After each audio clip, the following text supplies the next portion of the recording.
Farmers and ranchers use social media to tell their stories, showing the good and the bad when it comes to work that goes into feeding all of us. That's what this show is about. But Twyla and the Louisiana Farm Bureau are also on social media, and we help those farmers amplify their voices.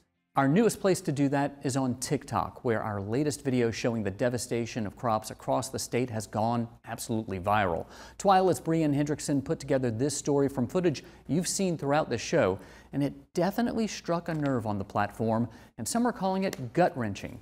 I hear the train a-coming. It's rolling around the bend, and I ain't seen the sunshine. I don't know when. I'm stuck in Folsom Prison, and time keeps dragging on. But that train keeps a-rolling, all down to San Antonio.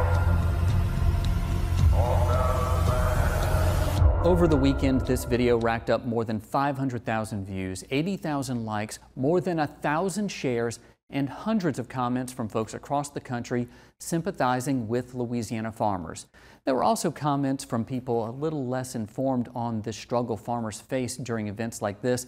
And that's what this show is really all about, connecting farmers, ranchers, and consumers. The farmers are the ones taking on all the risks, so people like you and me have the luxury to work away from the farm, still have food on our table tonight, and really appreciate what they offer to us in terms of the kind of lifestyle we can have. So those folks who are maybe a little less informed, if they watch this show, they'll learn something. It's now time for our Twyla Boost, and we could not think of anything more uplifting than what's been happening around here on Twyla while we've been on an extended break. And believe me, this break was not really planned. We knew we had developments that would take us off the air for a bit, but we're glad that y'all have been patient with us. You see, it started with us moving into a beautiful new building. The Louisiana Farm Bureau built an 85,000 square foot headquarters on Commerce Circle in Baton Rouge.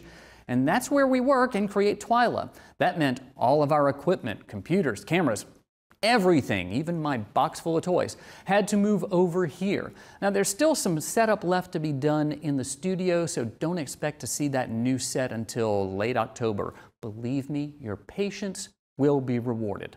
Then, our executive producer Carl Wiggers and his wife Brittany welcomed a baby boy into their family, Brady Scott Wiggers. Aside from a few sleepless nights, they're all doing fine. And finally, my partner in crime here on the Twyla set, Kristen Oaks White and her husband Landon welcomed their baby boy into the family, Theodore Wayne White, Teddy for short. I mean, just look at that face. We're just surrounded by adorable right now. So if that doesn't boost your spirits, well, I'm not sure that we can be friends if that's not the case. We're just so happy and tickled for all of them around here. Well, that does it for this edition of Twyla. Be sure to join us next week when we take you to an urban farm that's doing more than growing food. It's also providing opportunity. Until then, you can watch all of our stories online. Be sure to go to Facebook, follow us on Twitter and Instagram. For all of us here on Twyla, thank you for joining us. I hope to see you again right here next week.